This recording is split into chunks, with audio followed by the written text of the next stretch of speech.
नमस्कार, वक्त दुनिया के फटाफट बुलेटिन में आप सभी का स्वागत है और नजर डालेंगे आज के खास खबरों पर। अमेरिका के राष्ट्रपति डोनाल्ड ट्रंप ने दावा किया है कि अमेरिकी सेना ने ईरान के खार्ग द्वीप पर बड़े पैमाने पर बमबारी कर वहां मौजूद सभी सैन्य ठिकानों को पूरी तरह नष्ट कर दिया है। हालांकि इस हमले में द्वीप के तेल डिपो को कोई नुकसान नहीं पहुंचाया गया। अमेरिकी सेना के खर्ग द्वीप पर हमले के बाद ईरान का पलटवार। यूएई में अमेरिकी दूतावास को निशाना बनाया। दूतावास बिल्डिंग से उठा धुएं का गुब्बार। शारजाह में अमेरिकी तेल टैंकर पर भी किया हमला। ईरान ने भारतीय झंडे वाले गैस टैंकरों को हॉर्मुज स्ट्रेट से गुजरने की अनुमति दी। समाचार एजेंसी रॉयटर के मुताबिक सिर्फ 2 गैस टैंकरों को इजाजत दी गई है। इससे देश में कुकिंग गैस की कमी को कुछ कम करने में मदद मिल सकती है। दुनिया के सबसे बड़े वीएलजीसी एक बार में 80,000 से 90,000 टन एलपीजी ले जा सकते हैं। इससे लगभग 50 से 60 लाख घरेलू एलपीजी सिलेंडर भरे जा सकेंगे।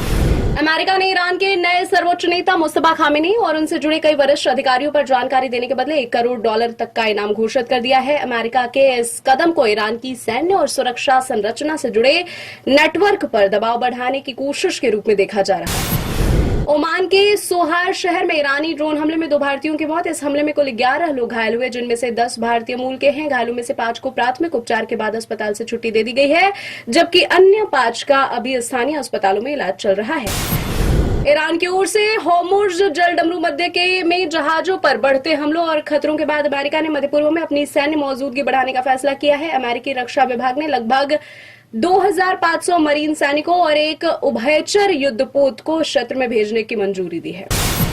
मिडिल ईस्ट संकट के बीच भारत के पड़ोसी देशों के लिए भी संकट मोचन बनकर उभरा है। बांग्लादेश को 5,000 टन डीजल की आपूर्ति करने के बाद भारत ने अब श्रीलंका को भी तेल निर्यात करने का फैसला किया है।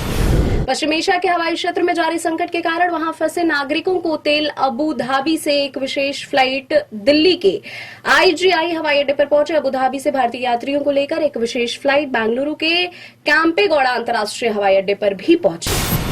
अब अमेरिका इजराइल ईरान युद्ध का असर हवाई यात्रियों पर पड़ रहा है। देश के कई सबसे बड़ी एयरलाइन इंडिगो ने भी अपनी सभी घरेलू और अंतर्राष्ट्रीय उड़ानों पर फ्यूल चार्ज लगाने की घोषणा की है। घरेलू एवं अंतर्राष्ट्रीय उड़ानों पर 425 रुपए से लेकर 2,300 रुपए तक ईंधन शुल्क लगा है।